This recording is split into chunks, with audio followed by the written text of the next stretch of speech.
अस्सलाम वालेकुम class 10th। I am the teacher of physics. आज का लेक्चर हमारा 5th लेक्चर है। आज के लेक्चर में हम wave as a carrier of energy study करेंगे। अच्छा, हमारे पास जो ये वेव्स होती हैं इनका कोई ना कोई हमने प्रीवियस देखा था कि हमारे पास मुख्तलिफ वेव्स होती हैं, मुख्तलिफ किस्म की वेव्स प्रोड्यूस हो रही होती हैं। उनकी प्रॉपर्टीज़ देख रहे थे कैसे कैसे प्रोड्यूस हो रही हैं। तो अब इन जो वेव्स जो प्रोड्यूस होती हैं हमारे पास, इनका कुछ ना कुछ पर्पज़ होता है, इनके कुछ ना कुछ हमारे पास फ़वाइद होते हैं, बेनिफिट्स होते हैं। ये किसी ख़ास पर्पज़ के लिए भी काम कर रही होती हैं। तो इनका जो ख़ास पर्पज़ क्या है, वो क्या उनमें से एक ये है कि ये एनर्जी को ट्रांसफ़र करते हैं। कहाँ से? एक जगह से दूसरी जगह की तरफ ये ट्रांसफ़र कर रहे होते हैं। Energy can be transfer from one place to another through waves. हम जो एनर्जी है वो एक जगह से दूसरी तरफ जो लेके जाते हैं वो किन की मदद से? वेव्स की तरफ मदद से लेके जाते हैं। हमारे पास जो एग्जांपल्स हैं वो मल्टीपल्स हैं। तो हम एक एग्जांपल लेते हैं कि हमारे पास जो हमारे पास स्ट्रिंग है, स्ट्रिंग को हमने स्ट्रेच किया हुआ है, उसको हैंड से शेक करते हैं या अप्स एंड डाउन की फॉर्म में शेक कर रहे हैं। तो क्या होता है उसमें हमारे पास जो मस्कुलर हमारी एनर्जी होती है, हैंड की जो एनर्जी है वो ट्रांसफर किस में हो रही है? स्ट्रिंग में हो रही है। ठीक है। जब वो हमारे मस्कुलर एनर्जी उसमें ट्रांसफर होती है तो इस वजह से स्ट्रिंग में हमें क्या नज़र आती हैं? जो वेव्स हैं वो ट्रैवल करती हुई हमें नज़र आती हैं अलॉन्ग द स्ट्रिंग साइड।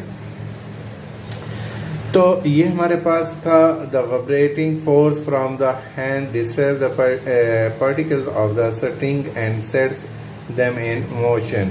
तो इस वजह से क्या होती है, उसमें मोशन पैदा हो जाती है। The particle then transfer the energy to the adjacent particle in string. ये फिर क्या करते हैं, जो एक पार्टिकल है वो दूसरे में एनर्जी ट्रांसफ़र करता है, दूसरा तीसरे में, तीसरा चौथे में, एंड सो ऑन। हमारा ये सारा प्रोसेस चलता रहता है और एनर्जी क्या होती रहती है, वो एक जगह से दूसरी जगह ट्रांसफ़र होती रहती है। और ये किसकी फॉर्म में सारी हो रही है? वेव की फॉर्म में। ठीक है। The amount of energy carried by wave depends on the distance of the string from its rest position. कि हमारा डिस्टेंस जो होगा उस पर ये डिपेंड कर रही होगी। That is the energy is wave depends on the amplitude of wave. Amplitude of wave पे भी ये डिपेंड करती है। If we shake the string faster, अगर ज़्यादा हम उस स्ट्रिंग को मूव करवाएंगे तो क्या होगा, उसमें ज़्यादा एनर्जी पर सेकंड हमारे पास प्रोड्यूस होगी। अगर कम उसे मूव करवाएंगे तो उसमें कम एनर्जी प्रोड्यूस होगी। और अगर उसमें हायर फ्रीक्वेंसी होगी, frequency, and then we deliver more energy per second to the particles of the string as it moves forward. Water waves are also the example of the energy transfer. ठीक है, waves career energy की best जो example है वो क्या है? Water waves भी हैं। उसके बाद हमारा जो सेकंड टॉपिक है वो है relationship between velocity, frequency and wave length. जब हम किसी भी सिस्टम में, किसी भी मीडियम में वेव्स को प्रोड्यूस करवा रहे होते हैं तो क्या होता है, उसमें हमारे पास जो रिलेशनशिप वेलोसिटी, फ्रीक्वेंसी और वेवलेंथ का होता है वो देखते हैं क्या बनता है। Wave is disturbance in a medium which travel from one place to another. The specific velocity उसमें होती है, velocity of traveling. This is called the velocity of wave which is defined. तो बेटा आप लोगों को पता है कि हमारे पास जो velocity होती है, velocity जो हमारे पास होती है वो किसके इक्वल होती है? डिस्टेंस ओवर टाइम के। ठीक है। डिस्टेंस ओवर टाइम जो हमारे पास होता है उसे कैसे लिख सकते हैं? v is equal to d over t। और यहाँ पे जो आपके पास वेलोसिटी है क्योंकि वेव्स की बात कर रहे हैं तो यहाँ पे जो वेलोसिटी है उसके लिए वेवलेंथ यूज होती है, और वेवलेंथ क्या को किससे डिनोट करते हैं, लैम्डा से। और यहाँ पे हमने टाइम पीरियड भी देखा था कि जो टाइम यूज हो रहा होता है उसके लिए हमने कैपिटल टी यूज किया था। तो अब ये जो अबव रिलेशन है वो क्या बन जाएगा, v is equal to lambda over capital T. तो हमने प्रीवियस जब फ्रीक्वेंसी की डेफिनेशन देखी थी कि पर यूनिट में टाइम में हमारे पास जितने वाइब्रेशन या जितने साइकिल्स कंप्लीट हो रहे होते थे उसे क्या बोलते हैं, फ्रीक्वेंसी बोलते हैं। और उसका फार्मूला भी हमने देखा था, f is equal to 1/t। और ये जो हमारे पास है 1/t, अगर यहाँ से हम t की वैल्यू फाइंड करेंगे तो ft इज इक्वल टू 1 और t की वैल्यू क्या आ जाएगी, 1/f। अगर ये t की वैल्यू हम इक्वेशन 1 में पुट करेंगे तो हमारे पास वो क्या बनेगा, v is equal to lambda over 1/f। तो मैंने यहाँ पे थोड़ा डिटेल में लिख दिया है कि डिवीजन को मैंने सेपरेट कर दिया 1/f। तो हमारे पास जब ये डिवीजन खत्म करेंगे मल्टीप्लिकेशन की फॉर्म में आ जाएंगे तो वो क्या होगा, लैम्डा मल्टीप्लाइड बाय f। और फाइनल जो रिलेशन है हमारे पास वो क्या बनेगा, v is equal to f lambda.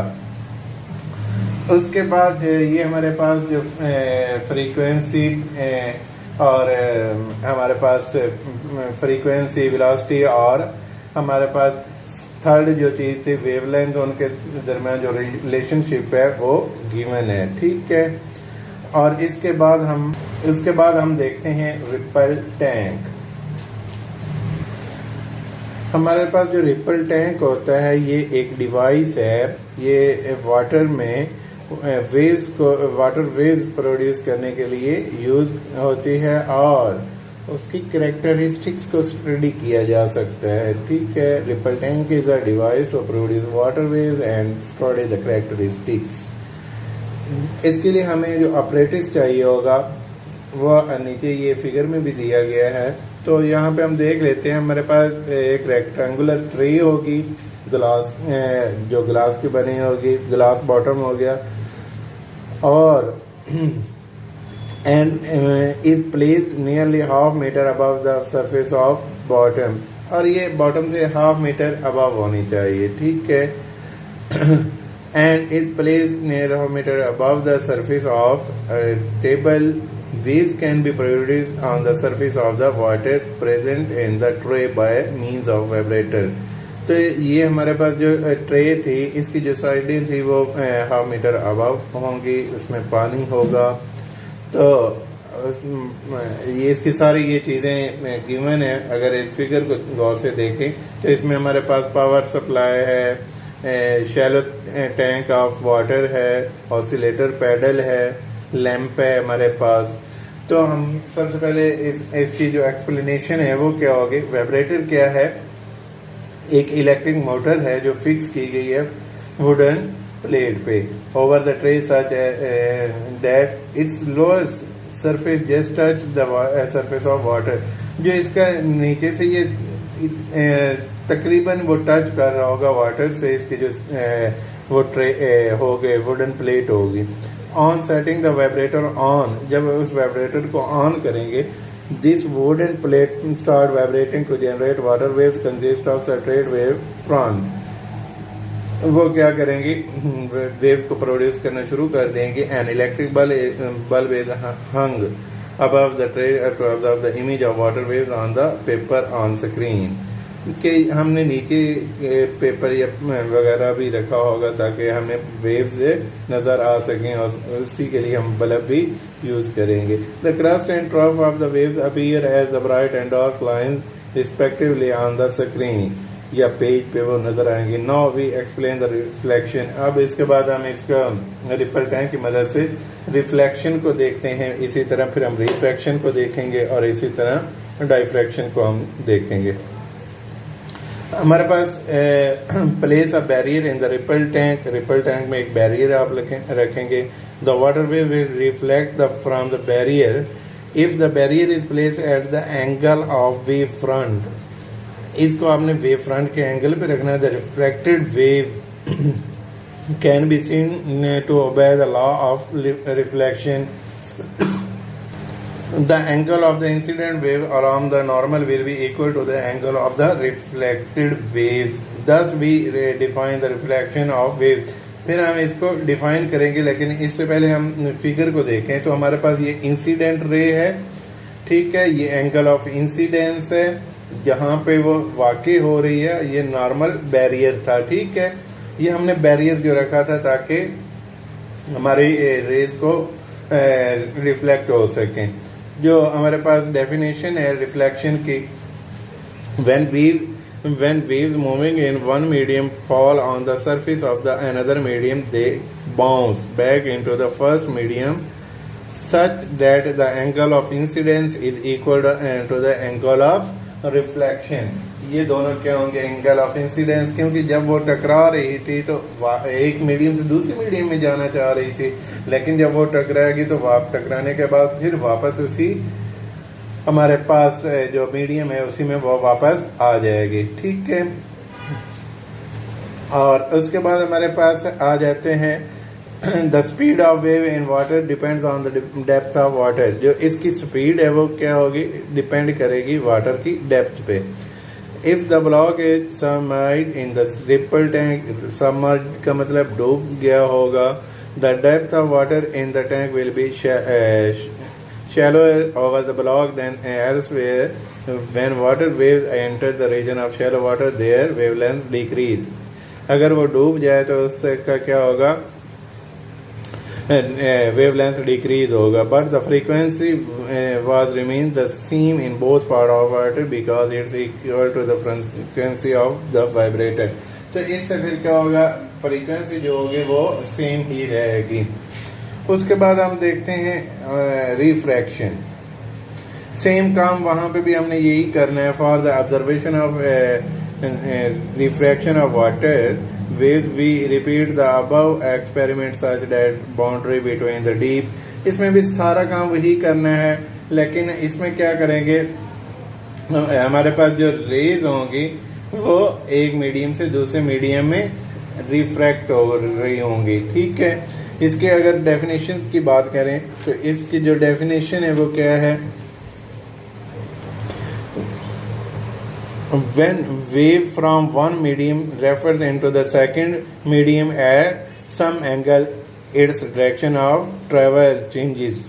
ठीक है, वो एक मीडियम से दूसरे मीडियम में ट्रांसफर हो जाएंगी, ठीक है।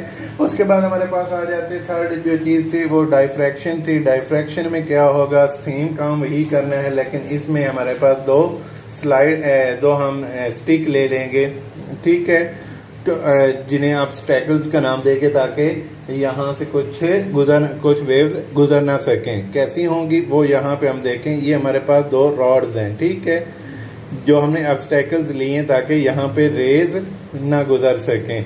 तो यहाँ पे दरमियान में आपने थोड़ी सी प्लेस रखनी है ताकि कुछ वेव्स यहाँ पे गुजरेंगी तो ये सर्कुलर फॉर्म में, सब सर्कुलर फॉर्म में हमारे पास क्या है? वेव्स पास हो रही हैं और ये अपना पैटर्न बना रही हैं।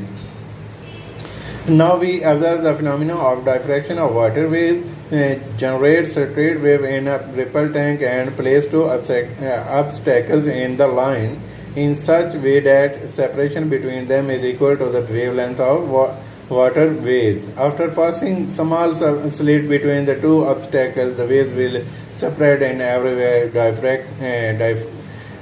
direction and change into almost semicircle pattern. ठीक है, semicircle में वो पैदा हो रही थी। Diffraction of wave can only be observed clearly. The size of the obstacle is comparable होना चाहिए, ठीक है, with the wavelength of wave। वो हमने फिगर पहले देख ली है, ठीक है। अगर ये ज्यादा प्लेस होगी डायरेक्शन लार्जर स्लिट, वो स्मॉल स्लिट में थी, हमारे पास ये लार्जर में है, ठीक है, दोनों में प्रोड्यूस किए जा सकते हैं। Only a small direction occur near the corner of the obstacles. इसके बाद इसकी जो डेफिनेशन है, the bending of spreading of waves around the sharp edges or corner of the obstacles or slit is called diffraction.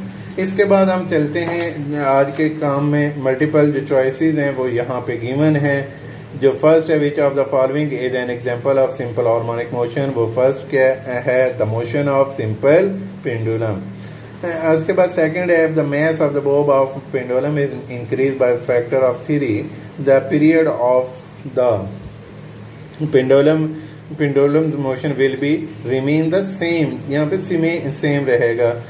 उसके बाद which of the following device can be use to produce both transverse and longitudinal wave, ये हमारे पास helical spring या sling की है, ठीक है। Wave transfer क्या करती हैं, वो एनर्जी करती हैं। विच of the following method of energy transfer, वो ऑल ऑफ दीज हैं, ठीक है। In vacuum all electromagnetic waves have the same speed, large ripple tank will be vibrator working at the frequency of 30 Hz produce complete waves in distance of 50 centimeter. The velocity of the wavelength is 1500।